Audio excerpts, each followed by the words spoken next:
Welcome to Actual Spinster. My name is Anna Marie.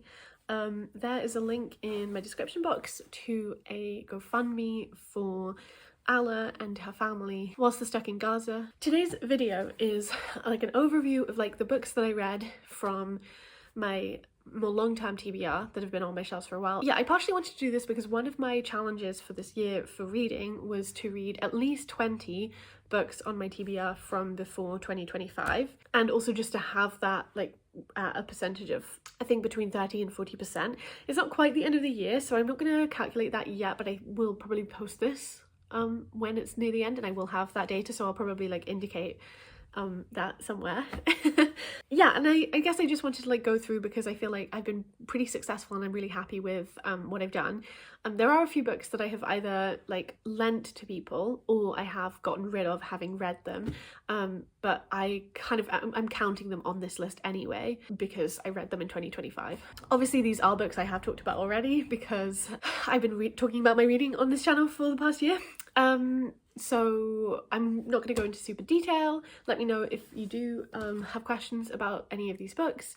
I also guess I wanted to talk a bit about like my decade reading project, which was a goal I had for myself this year, following on from last year where I tried to read the majority of books published in like before the 2000s, and then kind of I didn't particularly enjoy that challenge, and so instead I came up with this more like decade reading project. And this year I tried to read a book from every decade from the 1880s to the 1980s, so I will also talk about that and whether or not I was successful. I hope this is interesting. I really like doing this kind of like logistical kind of like spreadsheet organizing book stuff. So the first book is Pyramids by Terry Pratchett, which I read like right at the beginning of the year, I think, with this, you know, grotesque, excellent cover. I like this one. I didn't love it, but it's a Discworld novel, and it has, I just love Terry Pratchett. The next is a book that I have lent out, and that's Elatsue by Darcy Little Badger, which I really enjoyed as a book. It's also one of the books that I brought back from New York when I went to visit. I think the person I lent it to has been really enjoying it too, so that's great. Then we have the children's book by A.S. Byatt, which I both kind of loved because it's like right on the like area of like my PhD. It's literally looking at like socialist like aesthetics and like late Victorian like art making, women, family, that kind of thing. But at the same time, like I did kind of struggle with it, and I certainly haven't thought about it very much since reading it. I think I did make a separate review of this, so I will also link that. But it was great to finally read that because that had also been on my TBR for a while. I just recently got a notification of somebody commenting on one of my videos where I talked about The Portrait of a Lady, and they were like not happy with what I said about it because I said it was so boring. But it was also on my like project to read Henry James books this year, which I didn't do because I read this and I hated it so much. I did also make a video about this, which you can check out, but like if you don't like it when people say negative things about Henry James, then maybe it's not for you. The next book I haven't read this whole book of, but I guess I kind of did want to like count it, but maybe that's kind of cheating, I don't know.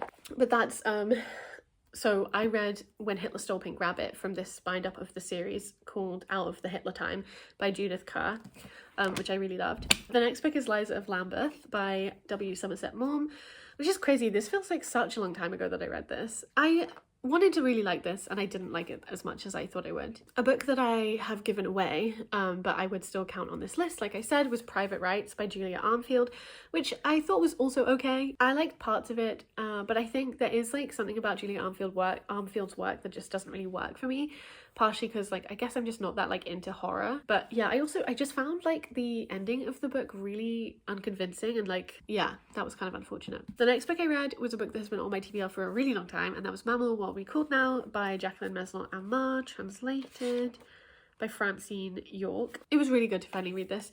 Again, I think this is a book that I talked a lot about on my channel, so I will find out where I did that and link it if you're interested. It is about it's a diary basically of someone's experience, of Jacqueline Maslon-Amar's experience, of basically like the emancipation of Paris in summer 1944, and it's also kind of about like her husband is involved in like resistance stuff, and so it's also about her wondering what's going on and if he's okay. So it's a really intense diary, and it's very vivid, it's very beautifully written. So yeah, or at least in translation it was beautifully written. So I would really recommend it. It was really wonderful. This collection, like all this, the way this is like published, it also has a selection of like her writing like after this particular diary, which was like okay, but I also felt like it was a little bit strange, but a really solid book for sure. Another book that I lent out that I also read is My Great Arab Melancholy by an author whose name I can't remember. I think the translator is called Emma Ramadan, and then I can't remember the name of the author. But I will obviously put this picture here, and I've lent it to 2 people, and one person didn't finish my copy of it but bought their own because they loved it so much, so that was a win. And the second person I've lent it to is currently reading it and enjoying it, just going much slower, so that's really great. But like, yeah, I think it's a really excellent book and I would really recommend it. The next book is The Sapling Cage by Margaret Killjoy, which was sent to me by my friend in America, which was really lovely of her, and I really enjoyed this. This was also a book that's on the Ursula K. Le Guin, like, I think it was shortlisted this year, and I always like to try and read like one thing from that list, so at least, but you know, like, just to keep the stakes low. And yeah, this is quite like, I would say, a young YA, but it's about a trans girl who wants to be a witch basically, but I did really enjoy it, and I'm, you know, definitely going to try and keep reading the series. I love Margaret Killjoy's work. I think I do love like her Danielle Kane series more than this, but that's also partially because, like, yeah, I don't know, it makes sense. I think that that's the case. I also read The Rover. I think I have talked about unhauling this particular copy. I just haven't been on campus and like had the spoons to carry a bunch of stuff, so like recently. So I haven't, but yes, this is a play by Aphra Behn. I did not really enjoy it, but it was interesting to read, I suppose, even if I found it quite stressful. The Mayor of Casterbridge. Oh wait, I should have been counting, but anyway, whatever. I'll count them up at the end. This is a book by Thomas Hardy. I really enjoyed this. I didn't love it as much as I thought I would, but it was really nice to read, and I do think he's really just good at character, I guess, and that's nice. Yeah, I'm hoping to read more Thomas Hardy next year. I think, is this from the 1980s? From the 1980s? Yeah, it's from the 1980s. I think it might be from the 1880s, but I'll have to double check. Another book that I lent out, well actually I gave away, this one, is The High House by Jessie Greengrass, but I did read it, and I liked it. I didn't love it, and I felt like it was silly to keep because I don't think there was any reason that I would like return to it. I think some of it was pretty moving about like caring and bringing up children, but I was happy to pass it to a friend, and then I think my friend didn't like it that much and is probably gonna give it to the charity shop, I think. We have another play, that's The Roaring Gull by Thomas Dekker and Thomas Middleton. This one I kind of wanted to like more than I did, but it was really interesting to like learn about. Here we have another like bind up where I haven't read the whole thing, but I have read 2, I think, from here. Yeah, I've read Tis Pity She's a Whore and The White Devil. Actually, maybe I read all 3. I think I read The Spanish Tragedy too. I don't want to read in full The Revenger's Tragedy, so I kind of, that's also why I was like, I'm happy to say this is like a read book on my shelf, because yeah, I don't want to read The Revenger's Tragedy. I'm not going to read it. Yeah, I definitely have read The Spanish Tragedy because I've like marked pages. We've got A Net for Small Fishes, which was a novel that I really liked a lot. I thought it was great. So I'm gonna try and speed up, you know. Then I have Miss Nobody by Ethel Carney, which I also really enjoyed and was just really fascinating to read as like a working class woman's like romantic novel from 1913. Really interesting. Would really recommend it and would love to talk to more people about it. Another book I got rid of, which is The End of Days by Jenny Erpenbeck. I was really disappointed in this book. I think I had kind of built it up in my head to be something that it wasn't, but I also just think it wasn't that good, you know? Next we have Near to the Wild Heart by Clarice Lispector, translated by Alison Ontrokin. I would say I really struggled with this, and I really thought that I was gonna like it a lot. I actually feel like I've said that about a lot of these books, but anyway. But I didn't really in the end. And yeah, I mean, I do want to keep reading Clarice Lispector and trying out more of her work, but I really thought that this was going to be something for me, and I felt like it wasn't. I felt like, you know, I could have been kind of amazed or like astonished by the writing, but like maybe a few years ago, and now I'm just not really in the same like headspace or have the same kind of like impulse to value things in the ways that I did that would have said that this was a really excellent book. But at the same time, maybe it just never would have been for me. I'm not sure. Obviously, you can't change the time when you read a book, especially for the first time, I guess. So yeah, we've just got 2 more left of these, I think, and then I'll really quickly talk about my DNF. So this is A Sunless Heart by Edith Johnstone, which I read in Victober, which means in October. Which was really great to get to. It was really interesting, kind of difficult. And then we have Either Or by L.F. Batterman, which is also a novel that I read most recently, or one of the most recently on this like selection. Really happy to finally have read this. I love this series. I love Selin, like the main character. I just love this. So that was great. From a DNF perspective, we have The Tragedy of Mariam by Elizabeth Cary, which is a play. I read like 60% of this, so I read like a good chunk. I just was really bored. And then other DNFs include The Long Way to a Small Angry Planet, which will be on hold soon. It's just in a pile over there. Also A Woman's Affair by Leanne Depougy, also going to be on hold soon. I also did try to read Dictee by Teresa Ha Kyung Cha this year, and I didn't like it very much, so I did stop reading that, and I have given it away. I'm not sure if it was this year, but I'm pretty sure I tried to read The House of Shattered Wings maybe this year, by Aliette de Bodard, which I just didn't like or care about, so I stopped reading that and I gave that away. So if we crunch the numbers, if we include like the DNFs, then that's 26, which is pretty good. I'm very happy with that. I just hope I can keep making more progress. And I also this year had a goal of like trying to bring less books than I did last year into my like life, and I definitely succeeded at that. Oh, I realized I forgot one of the books. The one book that I gave away from the 2025 list is When the Museum is Cold, which I did talk about in my unhauling video. So yeah, that's another one in the like 2025 reading. But the 26 books are from like books that have been on my TBR before 2025, like before the year. So yeah, I did complete that goal of 20, and even if you take away the DNFs, that's 21, so that's great, and I'm really happy about that. Like I said, I will calculate my percentage. I think I probably will be 30%, 32%. I don't think I got to 40% because especially near the end of the year I read some books from the library and audiobooks like from the library only, so that will have changed my percentages, but I'm pretty sure I still will have maintained 30% of my like reading to be from my TBR from before 2025, but I guess maybe I'm wrong and we'll have to see. Oh, actually, I guess I will say I am currently reading Soul Music by Terry Pratchett, so I guess if I finish this before the end of the year, then I will include this as one of the books that is pre-2025 on my TBR to read, that I read, I mean, which would be great. Love it. I started filming this video and then didn't film a section of it, hence the different background and why I look even more tired. But I wanted to go through the books that I did read for the like decade reading project I did this year, or in 2025, which I talked about in a video called something like, do I regret reading books from before the 2000s? But I'll link it so you can check out what I said, because I went through the TBR in that. It was like not like super like set in stone, but you know, the ultimate idea is that I wanted to read a book from every year between 1880 to 1980. I don't think I did do that, but I almost did. I think I did like 90% basically. And I think this year, in 2026, I think I'm going to shift the year back to start in 1870 or maybe 1860. Or even maybe 1830, depending on what I have on my bookshelves, and then like go a bit less into the 20th century. Yeah, so like the goal was to read one book from each of these decades. There are some that I read too, and I guess some that I read more from, that like I'm gonna talk about those, but like the project was just to read one from each, so that it's all fine. But it's just because obviously I do like reading books published in the past, so why would I stop if I want to read more? You know, the vibe is very tired. So the books from the 1880s that I read were The Portrait of a Lady by James, that's not his name, Henry James, and also The Mayor of Casterbridge by Thomas Hardy.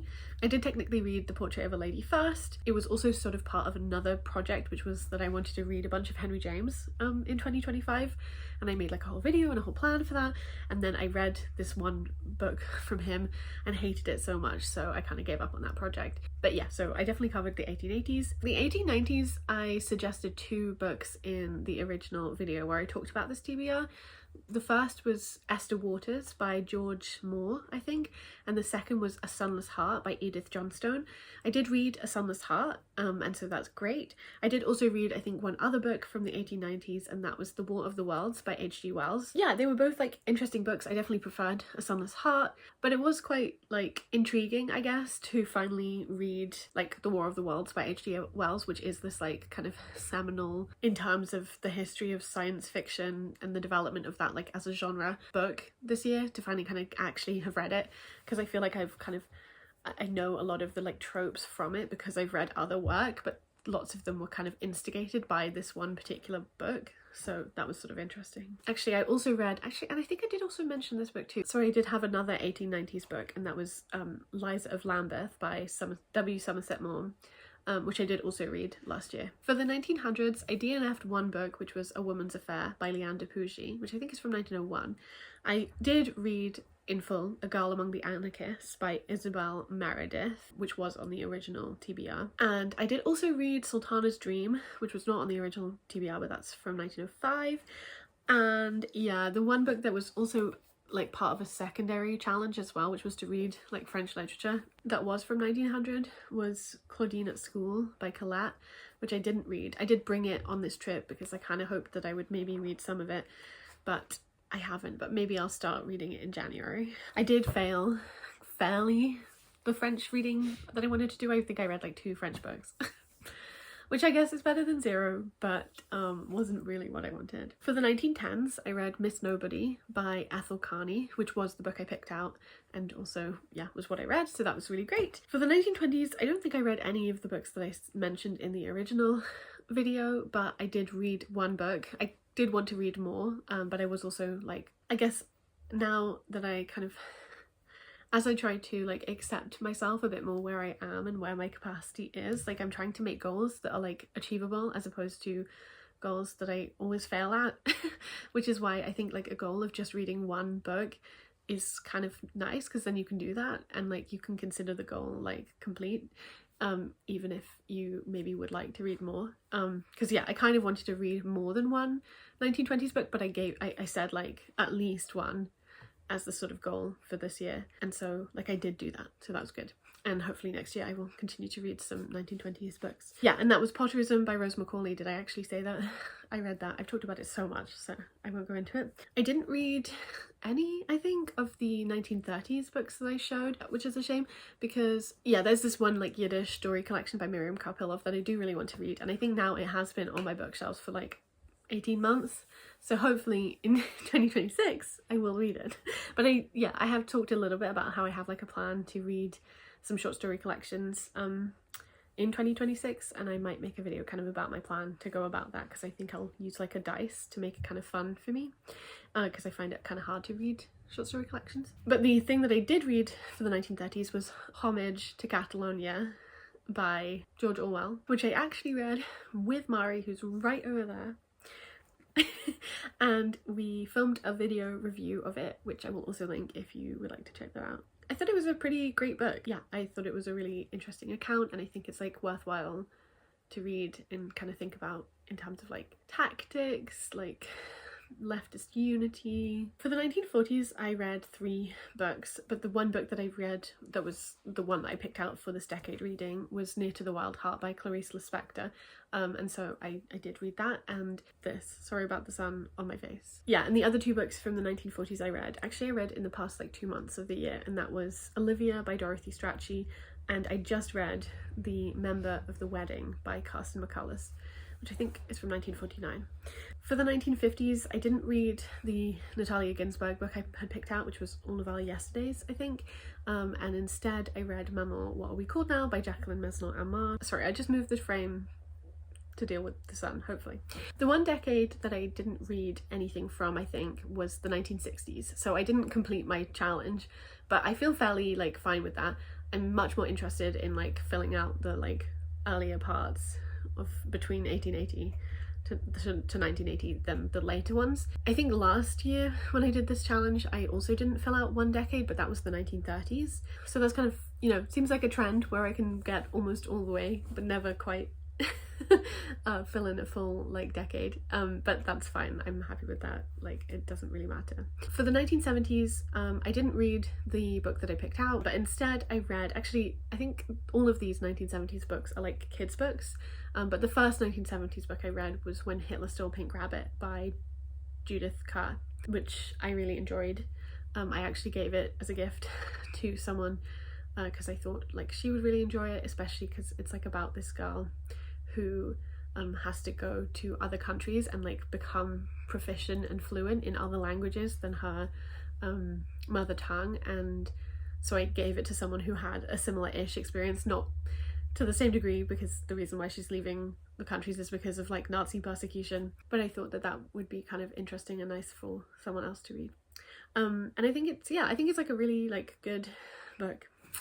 And then the other two from the 1970s I read are part of the Dalemark Quartet by Diana Wynne Jones, and that's Cart and Quitter, and the other book is called Drowned Amit. I think these are kind of like weird books, and when I read Cart and Quitter I kind of just got like obsessed with it, and I don't really know why. Like, it's not like I think that they're like excellent, but I think I did really enjoy Cart and Quitter, and I felt like there was a kind of like medievalist kind of vibe to it, and it just kind of got under my skin in some way. It's a lot about stories. It's a lot of like kind of classic Diana Wynne Jones sort of beats in these stories. Drowned Amit is very confusing from the context of kind of like freedom fighting and children participating in revolutionary struggle, but like in a fantasy world.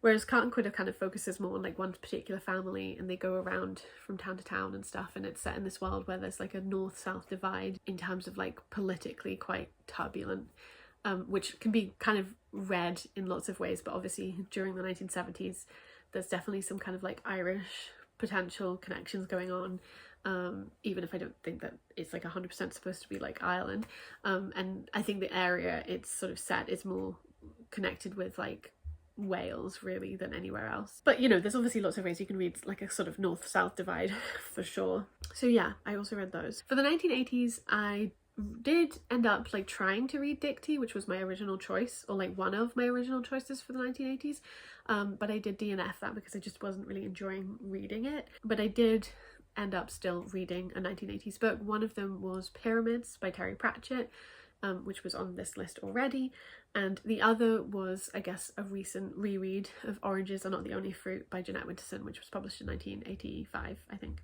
So yeah, those were the books that I kind of picked out and sort of ended up just reading anyway for this like decade challenge. I'm definitely going to make a video about my 2026 like classic reading stuff. Let me know how your reading in 2025 has gone, and if you were managing to read from your TBR more, or if you had any like goals, or if you read any of the books that I talked about here.